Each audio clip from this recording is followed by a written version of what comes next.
Hi, everyone. This is Elena Millan. Welcome to a new podcast episode. And today I am here with Elena Cardone, the Empire Builder. How are you, Elena?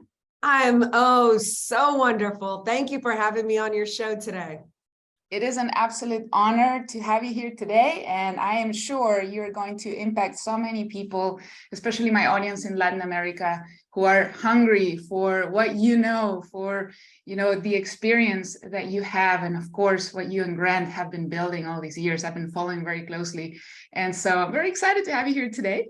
Me too. Thank you. I was born in Madrid, Spain, as an American citizen on Spanish soil, and I left when I was 1 year old to come back to the United States. So unfortunately, since Spanish wasn't the first language in my household, I never learned it, but I've always just had this weird fascination, obsession with the Latin area, people, culture. So I'm really happy to be here today. I'm on Duolingo. I'm trying to learn Spanish. I've been on for over 2 years now, and I'm not sure I'm any better than the day I started, but I don't give up.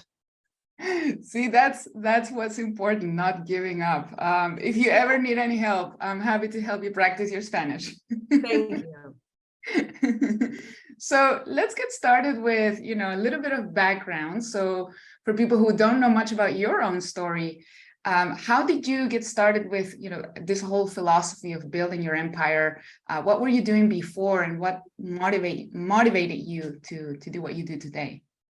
It's interesting. I started out as an actress and a model in Los Angeles. And I had this deep-seated belief that in order to be a really strong, powerful, independent woman, I could never depend on anybody else for anything, especially a man. So I had been operating under that premise for a long time. And then I find myself married to Grant Cardone, and that didn't go away. So for the first 4 years of our marriage, we were getting along, but the game was really about fighting each other because I didn't want to be controlled by him. I wanted to be the boss over this and that. So we had a lot of internal bickering and arguing. So we never could escalate our business into a higher stratosphere because we were building and then destroying with each other.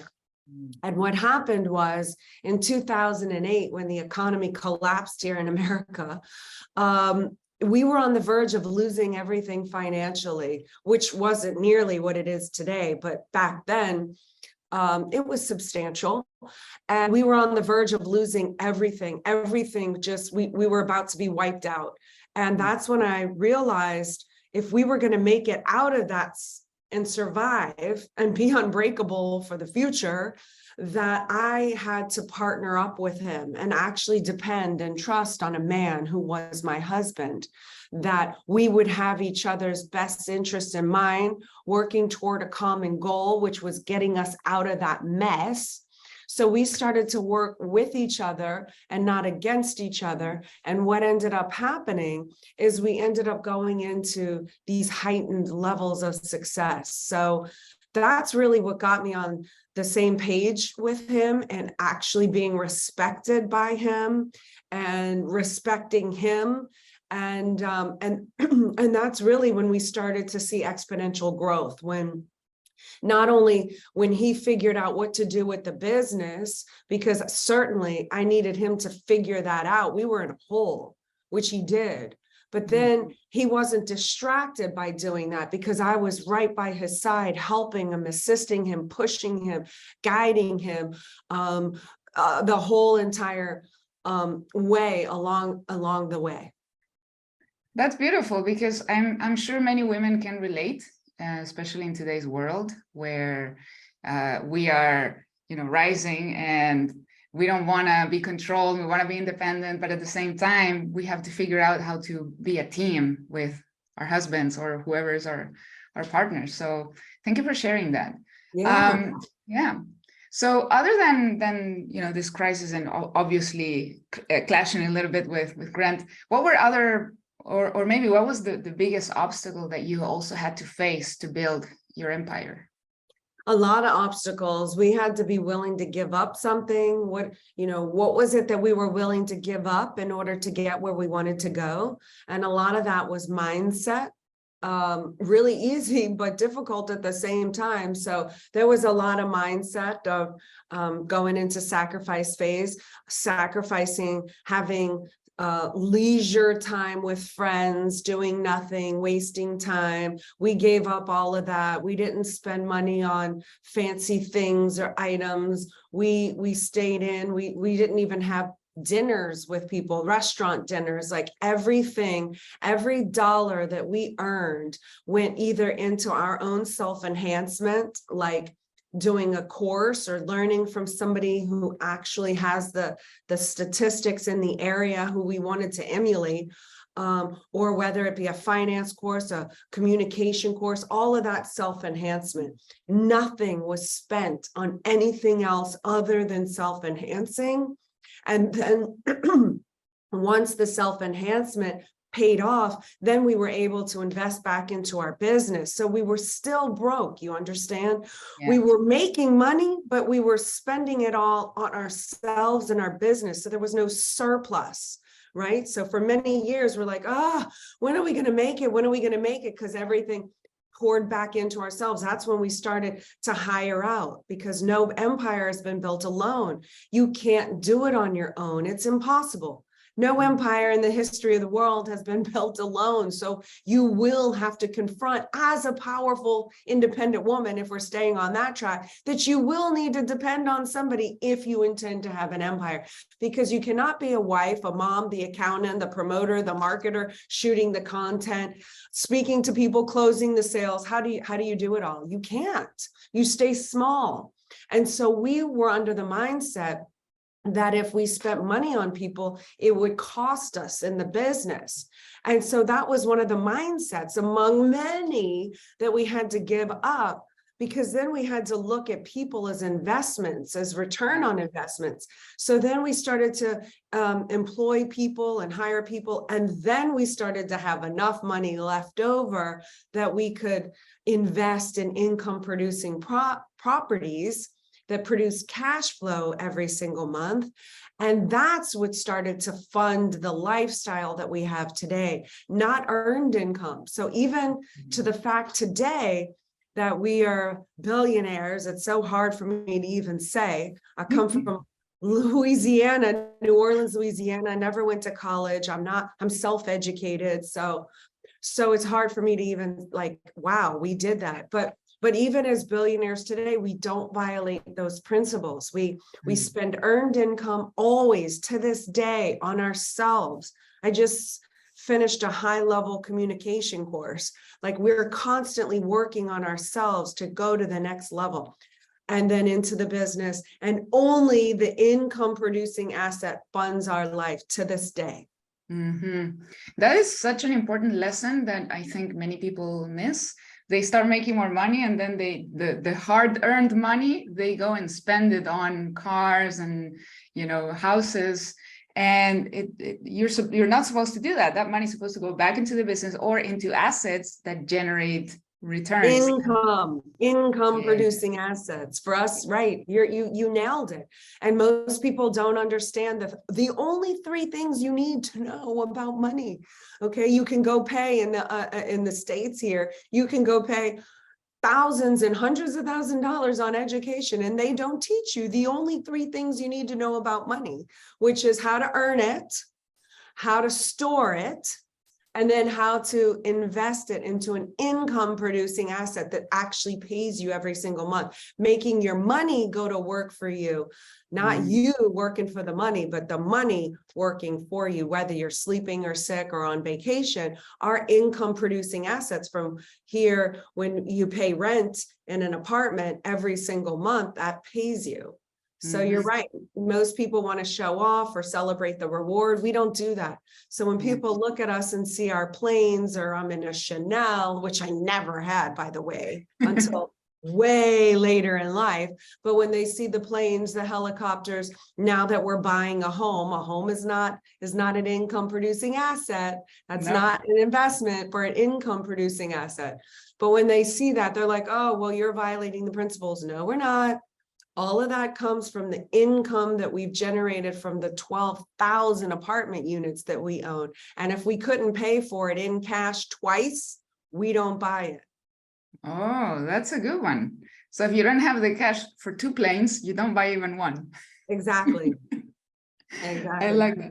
And it's incredible because it forces you see what we briefly, just to sum it up. So Yeah. income, the money that the earned income never pays for trinkets. It goes into yourself, into your business. The leftover amount gets stored, not saved for a rainy day in a bank that's going to depreciate your value of money sitting in a bank, does nothing. But you store it until you get enough of it to where you can put it in an income producing asset that's paying you literally the next month.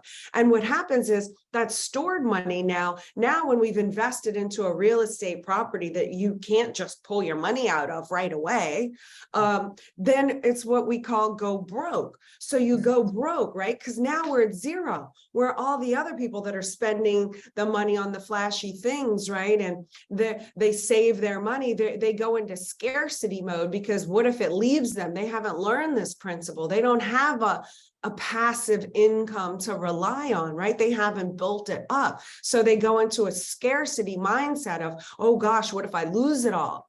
But for us, because we've been disciplined to where when we put the money in an income producing asset, it forces us to go back to ground zero. What do we have to do?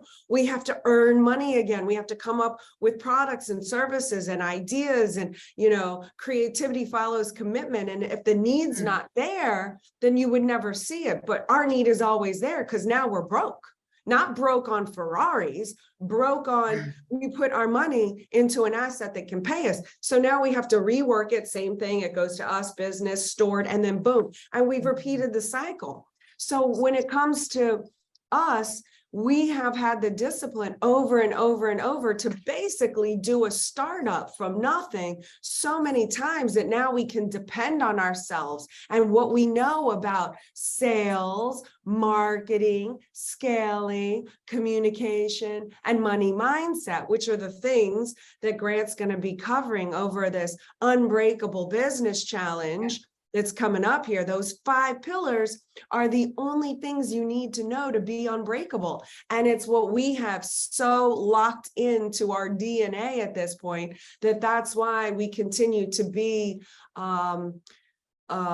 able to withstand an economic hit, or someone in our family getting sick or passing away, or a lawsuit, because we're in such a stable, unbreakable band of power that it can take a little dip, but it's not going to take us down.